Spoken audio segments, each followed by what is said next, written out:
Assalamualaikum warahmatullahi wabarakatuh. Perkenalkan, nama saya Tualif Nanda Witaka. Saya dari kelompok 6 akan mengawali presentasi pada kali ini, A few moments later. yaitu yang berjudul Akibat Hukum dari Perkawinan.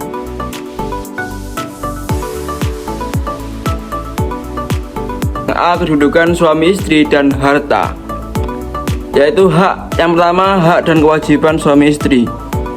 Sebelum berlakunya Undang-Undang Nomor 1 Tahun 1974, hak dan kewajiban suami istri telah diatur dalam Kitab Undang-Undang Hukum Perdata yang dahulu hanya berlaku bagi golongan Eropa dan Timur Asing. Tentang hak dan kewajiban suami istri diatur dalam bab 5 pasal 103 sampai 118. Kitab Undang-Undang Hukum Perdata dalam pasal 103 memulai dengan kaidah bahwa suami istri harus setia satu sama lain, saling tolong-menolong dan membantu. Yang kedua yaitu macam-macam harta perkawinan. Harta perkawinan adalah barang-barang yang harus dimiliki oleh suami istri bersama anak-anaknya sebagai kesatuan keluarga yang terwujud karena perkawinan dan hidup bersama. Dapat dipahami dari pengertian ini bahwa syarat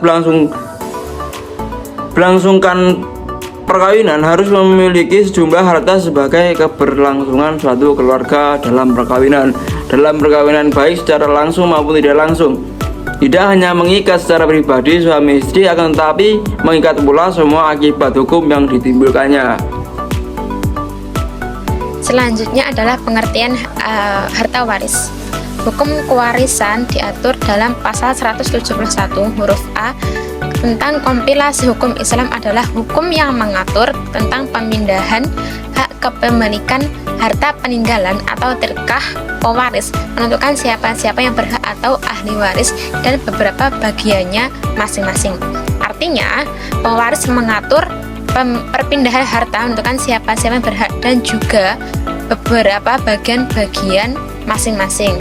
Sehingga secara umum dapat diartikan perpindahan hak dan kebendaan dari orang yang meninggal dunia kepada ahli warisnya yang masih hidup. Hukum kewarisan biasa disebut juga dengan hukum faraid atau berasal dari kata al-mufradah, artinya fardu, wajib, artinya wajib dilaksanakan, dan pembagiannya pun juga sudah ditentukan. Nah, kemudian dari pengertian di atas dapat digambarkan bahwa hukum waris itu adalah hukum yang mengatur perpindahan harta dan menentukan siapa-siapa yang berhak atau ahli waris dengan beberapa bagian-bagian yang sudah ditentukan. Nah, dasar-dasar pembagian hukum waris ini ternyata sudah tercatat dalam Al-Quran. Yang pertama, Quran Surah An-Nisa ayat 7 yang bunyinya A'udzubillahi minasyaitonirrajim, lirrijali nasibum mimma tarakal walidani wal aqrabuna walin nisa'i nasibum mimma tarakal walidani wal aqrabuna mimma qala minhu aw kathur nasiban mafruḍa.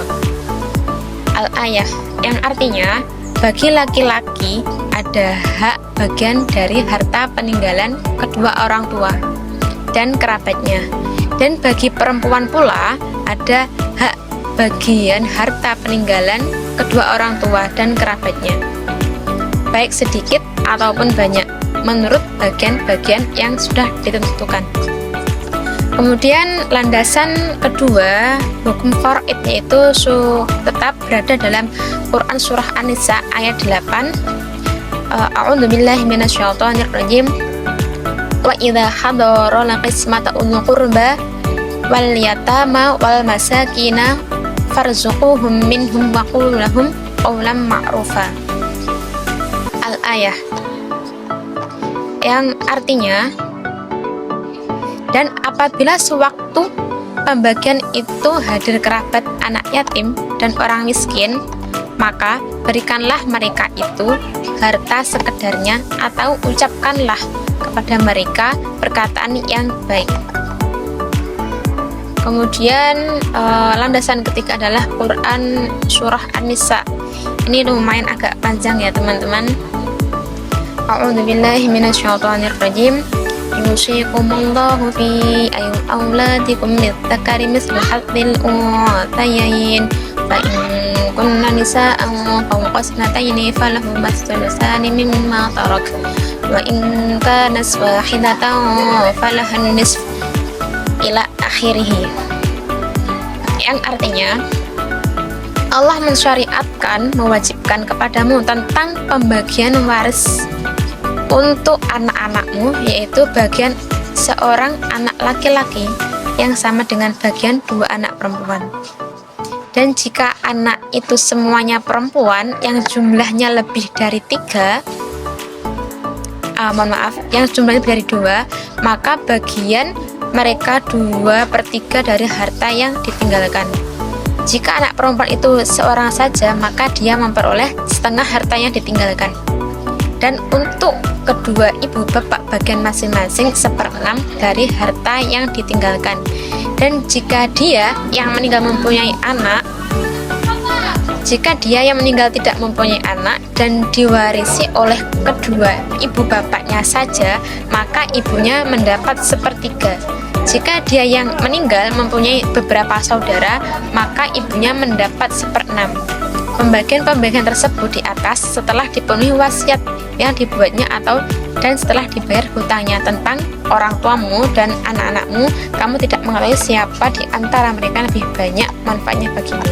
Ini adalah ketetapan dari Allah. Sungguh Allah Maha Mengetahui, Maha Bijaksana. Nah, dari ayat di atas dapat kita peroleh sedikit, kita garis bawah sedikit bahwasanya siapa saja yang mendapatkan harta warisan dan bagian-bagiannya pun sudah ditentukan, misalnya 1/2, 1/3, 1/6, 1/4. Kemudian berdasarkan hadis Rasulullah yang diriwayatkan oleh Huzail bin Surahbil bin diriwayatkan oleh Imam Bukhari, Abu Dawud, At-Tirmidzi dan Ibnu Majah, Abu Musa ditanya tentang pembagian harta warisan seorang anak perempuan, cucu perempuan dari anak laki-laki dan saudara perempuan.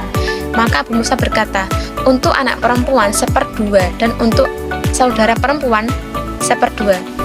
Datanglah kepada Ibnu Mas'ud, tentu ia mengatakan seperti itu pula. Kemudian ditanyakan kepada Ibnu Mas'ud dan ia menjawab, saya menetapkan atas dasar apa yang telah ditetapkan oleh Rasulullah, yaitu untuk anak perempuan 1/2 dan untuk melengkapi 2/3 cucu 1/6 dan selebihnya adalah untuk saudara perempuan. Nah, setelah kita mengetahui pembagian berapa prosentasenya yang didapatkan dan serta siapa saja yang mendapatkan, nah di sini akan menyebutkan sebab-sebab menerima dan tidak menerima warisan atau disebut dengan mahjub.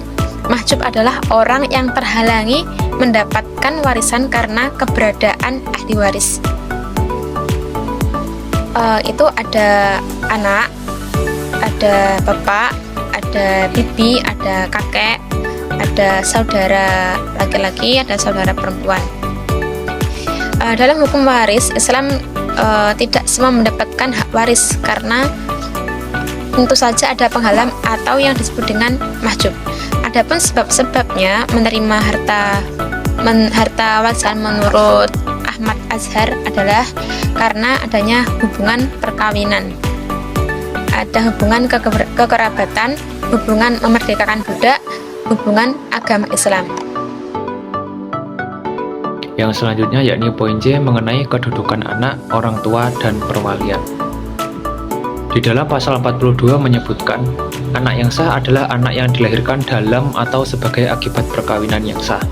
Selanjutnya dalam pasal 43 ayat 1, anak yang dilahirkan di luar perkawinan hanya mempunyai hubungan perdata dengan ibunya dan keluarga ibunya. Hal ini seperti yang diatur secara tegas dalam Kitab Undang-Undang Hukum Perdata dalam pasal 287 yang menyebutkan dilarang menyelidiki siapa bapak dari si anak.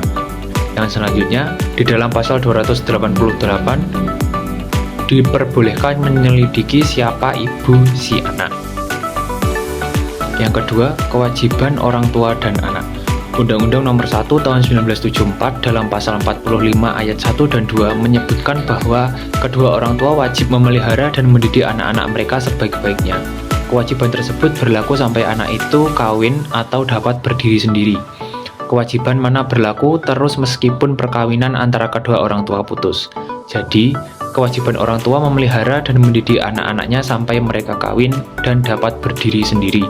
Hal mana juga berarti walaupun anak sudah kawin, jika kenyataannya belum dapat berdiri sendiri, masih tetap merupakan kewajiban dari orang tua untuk memelihara anak, istri, dan cucu-cucunya. Hal ini berbeda dengan yang diatur dalam Kitab Undang-Undang Hukum Perdata. Kewajiban itu bukan hanya sampai pada anak dewasa atau berumur 21 tahun, tetapi sampai mereka mampu untuk berdiri sendiri walaupun terjadi ikatan orang tuanya telah putus. Anak wajib menghormati orang tua dan mentaati kehendak mereka yang baik. Jika anak sudah dewasa, ia wajib memelihara orang tua dan keluarga dalam garis lurus ke atas menurut kemampuannya. Ketiga, kedudukan dan status anak sah.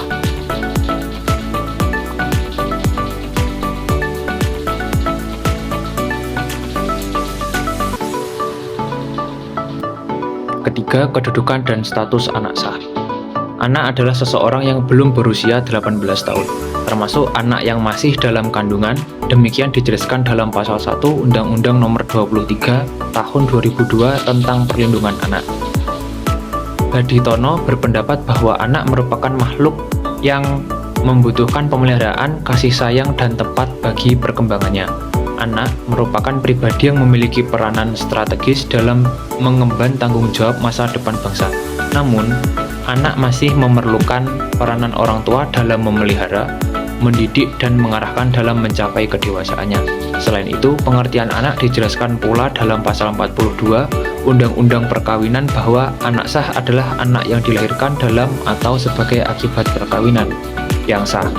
Anak yang sah ini menurut undang-undang yang berlaku, anak memiliki kedudukan hukum yang kuat dan memiliki hubungan perdata dengan kedua orang tuanya. Yang keempat, kekuasaan orang tua dan perwalian. Di dalam Undang-Undang Nomor 1 Tahun 1974 yang mengatur kekuasaan orang tua hanya singkat, yaitu di dalam pasal 47, 48, dan 49. Di dalam pasal 47 ayat 1 dan 2 dikatakan bahwa anak yang belum mencapai umur 18 tahun atau belum pernah melangsungkan perkawinan ada di bawah kekuasaan orang tuanya selama mereka tidak dicabut dari kekuasaannya.